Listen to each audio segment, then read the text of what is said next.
अरे शांता, इतनी लेट इतनी लेट क्यों हुई तुम्हें आने में? अरे मेम साहब, वो मेरे पति को खाना देने जाना पड़ा फैक्ट्री में, इसलिए मुझे देर हो गई। आगे से ऐसा नहीं होगा। चलो ठीक है, रसोई में बर्तन पड़े हैं, वो जाकर साफ कर लो। जी मेम साहब।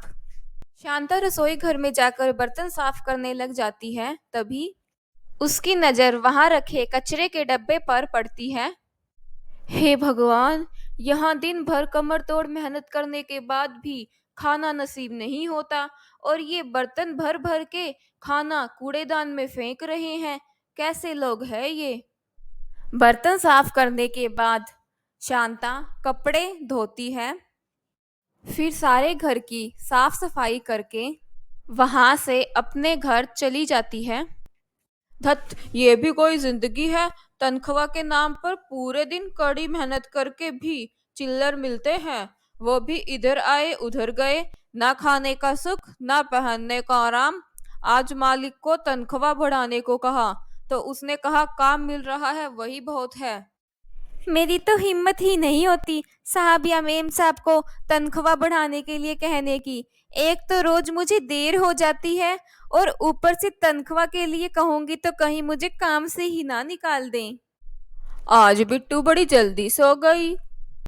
सुबह से ही दूध की रट लगा रखी थी, अब इस महंगाई में दूध कहाँ से लेकर आऊं? तो मैंने पानी में चावल का आटा मिलाकर इसको पिला दिया। इसने पीते ही उगल दिया, और मेरा गुस्से में हाथ उठ गया, तो रोते रोते सो गई। ये बात सुनकर भोलू की आंखें नम हो जाती है। यह भी क्या जिंदगी, जिसमें मेरे जीते जी मेरी बच्ची को दूध के लिए तरसना पड़े। कुछ दिनों बाद, देख शांता, ये तेरा रोज रोज का ड्रामा नहीं चलेगा। कभी तेरी बेटी बीमार हो जाती है, तो कभी तेरे पति को तुझे खाना देने जाना होता है, और आज तू कह रही है कि तेरे पति को फैक्ट्री में चोट लग गई है, इसलिए तू लेट हो गई है। देख, आखिर से ऐसा हुआ तो मैं तुझे काम से निकाल दूंगी। अब खड़ी खड़ी मेरा मुंह क्या देख रही है? जा, जाकर, इतना सारा काम पड़ा है, जाकर काम कर। शांता चुपचाप अपने काम में लग जाती है। उस दिन वो सारा काम खत्म करके अपनी मेम साहब के पास आती है। मेम साहब, आप ये जो खाना कचरे के डिब्बे में फेंक देते हो, ऐसा मत किया करो। ये खाना आप मुझे दे दिया करो, और ये खाना वेस्ट भी नहीं होगा। मैं अपने घर ले जाया करूंगी और मेरे काम आ जाएगा ये। मेम साहब, ठीक है, कल से मैं वो खाना किचन के स्लैब पे ही रख दिया करूंगी, तुम वहां से ले जाया करना। इसके बाद शांता हर रोज बचा हुआ खाना बांध कर ले जाती थी।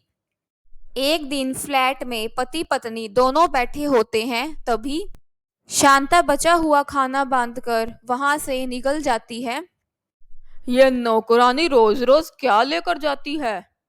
कचरे के डिब्बे में जो हर रोज खाना फेंकते थे, इसने कहा कि वो बचा हुआ खाना मैं ले जाया करूंगी, तो मैंने कहा ठीक है।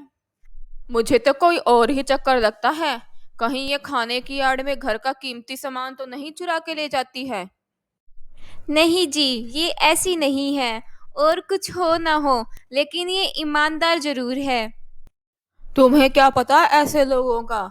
ये लोग हमारे घर का छोटा छोटा कीमती सामान भी तो चुरा कर ले जा सकते हैं। आखिर हमारे घर में छोटे छोटे कीमती सामान भी तो कितने हैं। हाँ जी, ये तो मैंने सोचा ही नहीं। अब क्या किया जाए?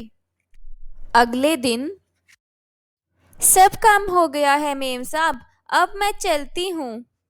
दोनों पति पत्नी वहां बैठे हुए थे। उन्होंने आंखों आंखों में इशारा किया और शांता के पीछे पीछे चल दिए। शांता अपने घर आ जाती है। आ गई तुम? सुबह से मैंने और बिट्टू ने कुछ भी नहीं खाया है, अब जल्दी से हमें खाना खिला दो। शांता पोटली में से खाना निकालकर प्लेट्स में डालती है, और अपने हाथ से भोलू और बिट्टू को खाना खिलाती है। भोलू के हाथ में पट्टी बंधी हुई थी, इसलिए वो अपने हाथ से खाना भी नहीं खा सकता था। ये सब दृश्य देखकर बाहर खड़े उसके मेम साहब और साहब की आंखों में आंसू आ जाते हैं, और शांता के घर के अंदर आ जाते हैं। अरे मेम साहब, आप और साहब यहाँ पे कैसे? क्या हुआ मेम साहब? हमें माफ कर दो शांता, कुछ गलतफहमी के कारण ये सब हुआ। पर तुमने बताया क्यों नहीं कि तुम्हारी घर की ये हालत है? ये सब कैसे हुआ?